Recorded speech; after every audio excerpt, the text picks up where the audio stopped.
करती है। महिलाएं क्या लगा के विरोध बताना। करें? कहाँ जाए, कौन सुनेगा? आखिर उनकी रक्षा के लिए कौन है? उनकी रक्षा के लिए कानून है। अरे रमेश भैया आप? हाँ, हम सुन रहे थे आप दोनों की बातें। अच्छा, ये तो घरेलू हिंसा है। आवाज और बढ़िया से खड़ा होकर के रिकॉर्डिंग करो नहीं छोटू। महिला संरक्षण अधिनियम यानी कानून है। अरे हाँ राधा, अरे इस कानून के बारे में हम भी सुने हैं। अगर थोड़ा थोड़ा हम भी। हमारे आसपास के घरों में कितनी महिलाएं कई तरह से प्रताड़ित हो रही हैं। इधर किनारे अगर उनकी रक्षा के लिए कोई तो टेढ़ा आएगा फिर। तो उन्हें इसकी जानकारी अवश्य होनी चाहिए। तो इसके बारे में विस्तार से कुछ बताइए ना भैया। इस कानून के तहत घरेलू हिंसा के दायरे में अनेक प्रकार के हिंसा और दुर्व्यवहार आते हैं। इसमें किसी भी तरह का घरेलू संबंध या नातेदारी में अगर किसी महिला को प्रताड़ित किया जाता है, उसके साथ दुर्व्यवहार किया जाता है, गलत आचरण किया जाता है, जिससे उस महिला को शारीरिक या मानसिक पीड़ा होती है, तो उसे घरेलू हिंसा कहते हैं। तो इसके तहत हम लोग कहाँ जाएं? शिकायत कहाँ दर्ज कराएं? आप लोग यहीं रुकिए। हम एक कानून के जानकार को बुलाकर आते हैं और यहीं पर हम लोग सारे बातें विस्तार से जान लेंगे। तो हम आते हैं उनको लेकर, है ना? अच्छा, बुला के तो ले आइए, जाइए, आइए आइए। देखो क्या क्या पूछना पड़ेगा, नहीं पूछना पड़ेगा। सब समाज में गंदगी फैल क्या जाएगी। कर सकते हैं? हाँ जी, प्रणाम प्रणाम। सर, मगरुआ के यहाँ आप भी आने वाले थे सर? हाँ हाँ हाँ हाँ सर, तो हाई कोर्ट के आप सर वकील हैं जी सर, तो अपना परिचय सर आप दे दें। जी। पहले तो हम अपना परिचय बता दें। हमारा नाम नित्यानंद मिश्रा है जी। और हम पटना उच्च न्यायालय में अधिवक्ता हैं। जी जी। और हम आज आप लोगों के बीच में घरेलू हिंसा से महिला को कैसे बचाया जाए, जी जी। इसके विषय में कुछ खास बात और कुछ महत्वपूर्ण बात बताने आए हैं। सर, ये वही बात हम पूछे सर। ये हमारा बहन है, बाई में दौड़ल जा रहे रास्ते में, आप पूछे कि क्या बात है, तो बता रहे कि हमारा सहेली का भौजाई है, उस पर क्या हो रहा है, आगे बताओ ना। हाँ, आजकल ये सब घटनाएं कुछ ज्यादा ही बढ़ गई। जी जी, तो उसके बारे में हम लोग जानना चाह रहे थे सर। हाँ हाँ हाँ हाँ हाँ। आजकल घटना इतना बढ़ गई है जी जी। और आजकल घर में भी महिला सुरक्षित नहीं है, अपने घर में महिला सुरक्षित नहीं है। जी जी। और इसके लिए पहले से कोई विशेष कानून सरकार ने नहीं बनाया था। अच्छा। इधर पहले जो कानून था उसमें कानून सबके लिए एक समान था, लेकिन वर्ष 2005 में सरकार ने महिलाओं की सुरक्षा के लिए, जो महिलाएं घर में सुरक्षित नहीं रहते हुए भी सुरक्षित नहीं है, उनको कैसे सुरक्षित रखा जाए, उनकी मान मर्यादा को कैसे बचाया जाए, उनके ऊपर जो प्रताड़ना हो रहा है उससे कैसे उनको मुक्त किया जाए, इन सारी बातों को ध्यान में रखते हुए सरकार ने कुछ ठोस कदम उठाते हुए एक ऐसा कानून बनाया है, जिस कानून के तहत महिला को अब विशेष रूप से सुरक्षा प्रदान करने की गारंटी मिलती है। जी जी। और उस जो कानून बनाया गया है, उस कानून का नाम है घरेलू हिंसा से महिला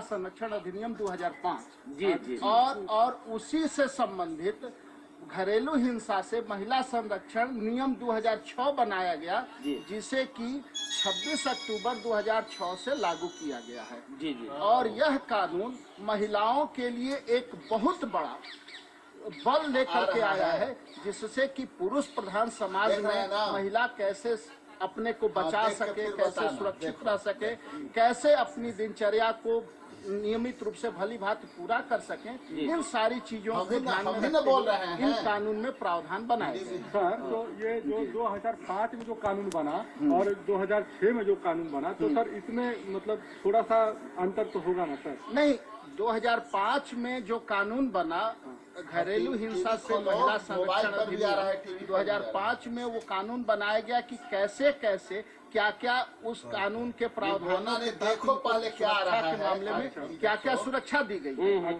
और 2006 में जो घरेलू हिंसा से महिला संरक्षण नियम बनाए गए, उस नियम के तहत उस कानून का कैसे पालन कराया जाएगा, वो नियम बनाए गए। और उस नियम के अनुसार ही महिलाओं को उस अधिनियम के तहत जो प्रावधान बनाए गए हैं उसको लागू करवाना है।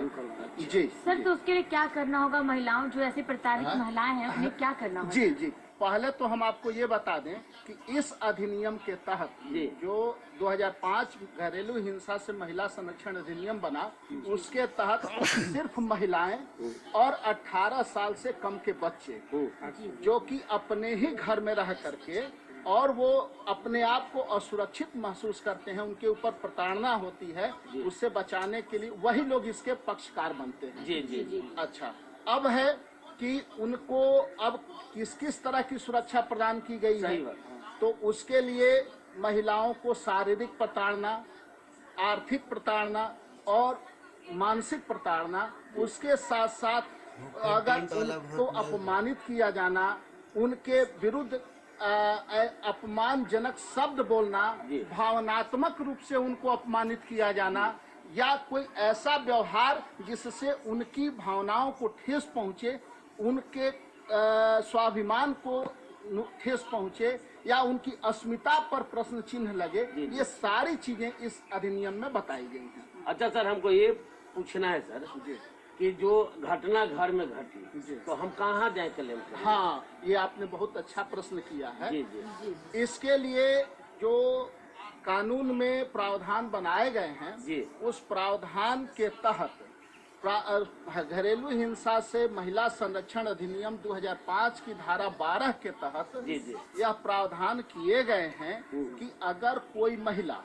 अगर किसी भी तरह की, चाहे वो आर्थिक उत्पीड़न हो या सामाजिक उत्पीड़न हो या मानसिक उत्पीड़न हो या शारीरिक उत्पीड़न, किसी भी तरह के अगर उत्पीड़न से अगर वो प्रभावित होती हैं, तो वो अपने क्षेत्र के जो न्यायिक मजिस्ट्रेट प्रथम श्रेणी होते हैं या मेट्रोपॉलिटन मजिस्ट्रेट होते हैं, उनके यहाँ वो आवेदन कर सकती हैं। अच्छा, गांव में कहाँ शिकायत किया जाता है? हाँ, गांव में शिकायत करने के लिए उनके लिए थाना है। सबसे बड़ी बात ये है कि इसके तहत जो प्रावधान बनाए गए हैं, अगर महिला अगर अपने प्रताड़ना के खिलाफ वो आवेदन देती है सक्षम पदाधिकारी, सक्षम न्यायालय में, तो सक्षम न्यायालय उनके आवेदन को स्वीकार करने के 3 दिन के तहत ही उस पर वो एक नोटिस करता, आदेश, पहला आदेश पारित करता है 3 दिन के अंदर। 3 दिन के अंदर ही। और अगर मजिस्ट्रेट को लगता है कि इस महिला के साथ भविष्य में भी कोई और दुर्घटना हो सकती है, तो जिस व्यक्ति से उस महिला को डर रहता है, उस व्यक्ति के विरुद्ध वो अंतरिम आदेश के तहत वो जुर्माना भी लगा सकती है। मतलब कार्रवाई करने का आदेश दे सकती है। उस महिला से उस व्यक्ति को दूर रखने का आदेश कर सकती है। उस महिला से टेलीफोन या किसी भी तरह से बातचीत करने से मना कर सकती है। और उसके साथ साथ यदि महिला के साथ कुछ मारपीट की गई है या उसके साथ कुछ अगर उसको चोट वगैरह लगा है या किसी भी तरह की अगर शारीरिक आघात पहुंचा है, तो उसके लिए वो सरकार के तरफ से निःशुल्क चिकित्सा सहायता भी प्रदान करने का आदेश करती है। इसमें मुख्य रूप से 3 तरह से सहायता प्रदान की जा सकती है। एक तो सहायता होता है आर्थिक सहायता। हाँ, एक बात पहले बता दें कि यह प्रक्रिया पूर्णतया एक दीवानी कानून है। ये आपराधिक मामला नहीं, केस नहीं आता है। ये इसके तहत जो केस दर्ज किए जाते हैं वो दीवानी प्रक्रिया की केस कही जाती है। मतलब ये सुलह समझौता वाली। इसमें मजिस्ट्रेट को पावर रहता है कि वो दोनों पक्षों को बुला करके, और यदि मजिस्ट्रेट को लगता है कि हम ओपन कोर्ट में अगर इस बात को बढ़िया ढंग से हम दोनों को नहीं समझा पाएंगे, तो वो चाहे तो इसको अपने चैम्बर में भी बुला करके, अकेले में भी चैम्बर में बुला करके और इस मामले को दोनों पक्षों को बैठा करके सुलझा सकता है, निपटा सकता है। हाँ, इस कानून का उद्देश्य भी यही है कि कैसे करके जो परिवार का मतलब होता है कि एक छत के नीचे रहने वाले कई लोग जो होते हैं, तो अपने ही परिवार में महिलाएं अपने को असुरक्षित महसूस कर रही हैं। तो उसी चीज को रोकने के लिए यह कानून लाया गया और इसका उद्देश्य रहता है कि कैसे करके अधिक से अधिक महिलाओं को सुरक्षित रखा जाए और अपने परिवार में जो वो घरेलू हिंसा या तरह तरह की प्रताड़नाएं होती हैं अपनों से उससे कैसे बचाया जाए। इन सारी बातों को लेकर के वो अंतरिम आदेश भी पारित कर सकता है, उसको रोक भी सकता है, उसको आर्थिक सहायता भी दे सकता है, चिकित्सीय सहायता भी दे सकता है, और अगर आवश्यकता पड़ने पर अगर मजिस्ट्रेट को लगता है कि नहीं अभी महिला के साथ और भी शारीरिक प्रताड़ना हो सकती है, तो उस वैसी स्थिति में पाता है तो उसके तहत वो उस व्यक्ति पर जुर्माना के साथ साथ उसको कारावास की भी सजा दे सकता है। अच्छा, और इस मामले में यदि अगर कोर्ट पाता है, मजिस्ट्रेट पाता है कि नहीं महिला के साथ घरेलू हिंसा हुई है और यह प्रूफ हो जाता है, तो उसके लिए कानून में 1 साल की सजा और 20,000 जुर्माना का प्रावधान किया गया है। ये एक बहुत बड़ी बात है कि इसमें आर्थिक सहायता और दंड सहायता दोनों भी अधिकार दिए गए हैं मजिस्ट्रेट को, ये दोनों कार्रवाई कर सकता है। तो सर वो जो मेरी सहेली की भाभी है तो उसे हम लेकर के थाना जा सकते हैं? बिल्कुल, और थाना जाइए और थाना आपकी बात सुनेगा, और अगर आपकी बात थाना नहीं सुनता है तो आप अपने क्षेत्र के जो न्यायिक मजिस्ट्रेट हैं, न्यायिक मजिस्ट्रेट प्रथम श्रेणी, और या अगर आप शहर में रहती हैं तो मेट्रोपॉलिटन मजिस्ट्रेट जो होते हैं उनके यहाँ बाकायदा आप आवेदन दे करके आप अपना शिकायत दर्ज करा सकती हैं, और शिकायत दर्ज करने के 3 दिन के अंदर ही वो मजिस्ट्रेट उस पर एक्शन लेते हुए उसमें अंतरिम आदेश पारित करेगा, और उसके बाद से उसने नोटिस भेज करके और वो दूसरे पक्ष को बुला करके और सुन करके, और एक बात है कि इसमें एक सबसे खास बात है कि इसमें समय बहुत कम लगता है। अगर आप केस दर्ज कराते हैं तो मात्र 60 दिन के अंदर ही आपको इसमें मजिस्ट्रेट को उसका फैसला करना होता है। 60 दिन में ही उसका फैसला देना है। ये सबसे महत्वपूर्ण बात है कि इतना कम समय में आपको न्याय मिल जाता है। तो दर्शकों, जैसा कि सर अभी बता रहे थे कि सबसे पहला ये है कि आवेदन करने के 3 दिन के अंदर ही इस पर कानूनी प्रक्रिया या जो सलाह मशवरा का जो काम है वो 3 दिन के अंदर ही उस पर एक्शन लिया जाता है, उस पर काम किया जाता है, और एक प्रेशर होता है कि 60 दिन के अंदर ही इस पूरे मसले को सुलझा लिया जाता है।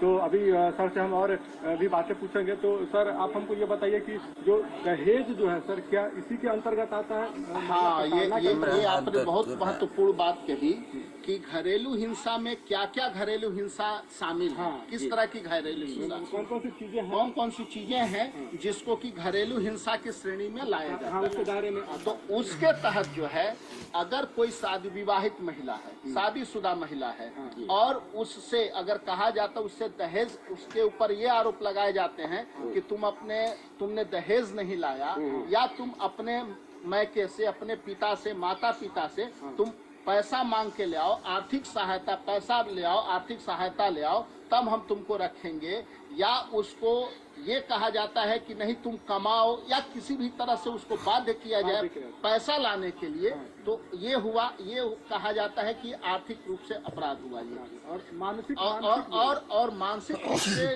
उसको, या भावनात्मक रूप से, अगर मान लीजिए कि कोई महिला बांझ है, निसंतान है, उसको बाल बच्चा नहीं हो रहा है, तो अब उसके लिए उसको अपमानित किया जाना समाज में, परिवार में, और उसकी भावनाओं को ठेस पहुंचाना, या कोई ऐसा कटाक्ष शब्द बोलना जिससे उसकी अस्मिता प्रभावित हो, या गाली गलौज करना, ये सारी चीजें, किसी भी तरह का ऐसा बर्ताव जिससे महिला की अस्मिता और अपने स्वाभिमान को ठेस पहुंचता हो, या महिला अपने को अपमानित महसूस करती हो, वो सारे जो कृत्य हैं वो इस अधिनियम में शामिल हैं।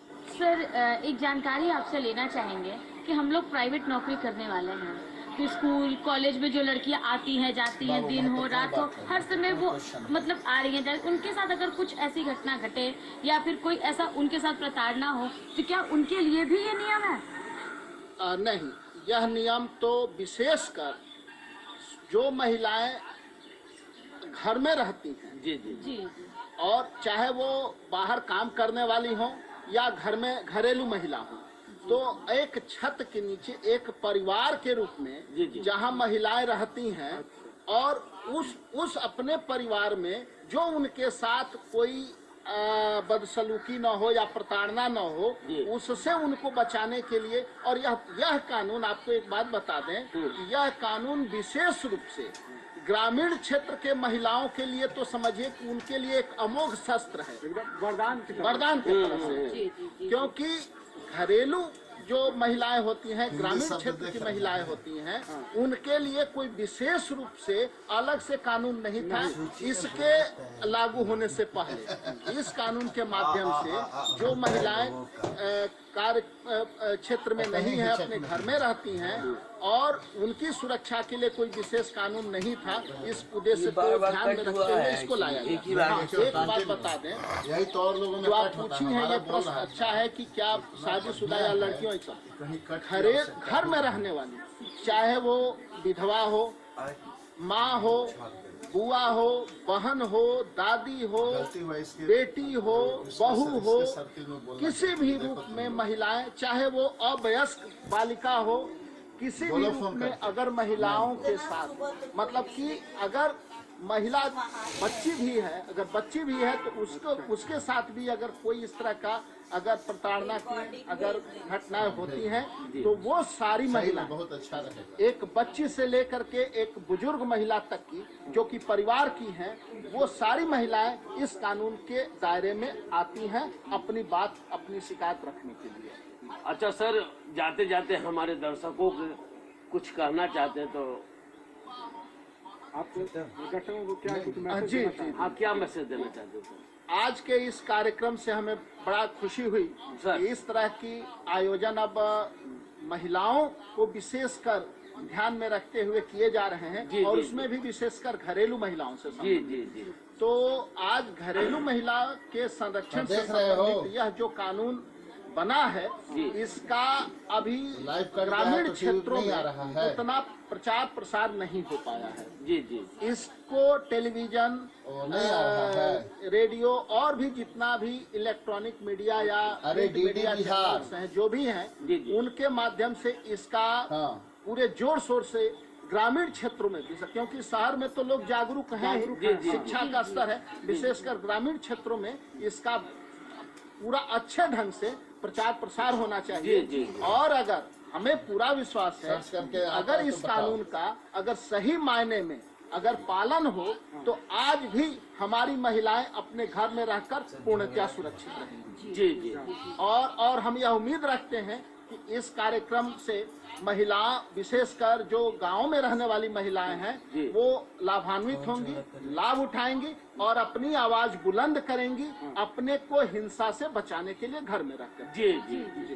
तो दर्शकों, अभी आप लोगों ने सुना कि सर ने हम लोगों को इतनी सारी जानकारियां विस्तार से दी और खास तौर पर इनका जो कहना है कि शहर की महिलाएं जो होती हैं वो पढ़ी लिखी और शिक्षित होती हैं और ये जो कानून है ये गांव की महिलाओं के लिए ज़्यादा फायदेमंद है। तो आप लोग मुझे लगता है कि इनकी बातों को ध्यान से सुने होंगे और मुझे लगता है कि आप इनका इस सारी जानकारियों का लाभ भी उठाएंगे। और इतनी जानकारियों के बाद मुझे लगता है कि आपके मन में बहुत तरह के सवाल और भी आ रहे होंगे, तो आप हमारा पता लिख सकते हैं, हमें सुझाव दे सकते हैं। हमारा पता है कार्यक्रम गांव घर, द्वारा निदेशक, दूरदर्शन केंद्र, फ्रेजर रोड, पटना 8,01,000। अब तो हो गई इतनी सारी जानकारियों के बाद और आपने हमारा पता भी लिख लिया है, लेकिन चलते चलते हम आपको एक प्यारे से लोकगीत के साथ आपको छोड़ के जाएंगे। आप इसका आनंद उठाइए और हम लोग मिलते हैं अगले एपिसोड में और भी नई जानकारियों के साथ। तब तक के लिए नमस्कार। बाबा ने चलियो हमरो अपन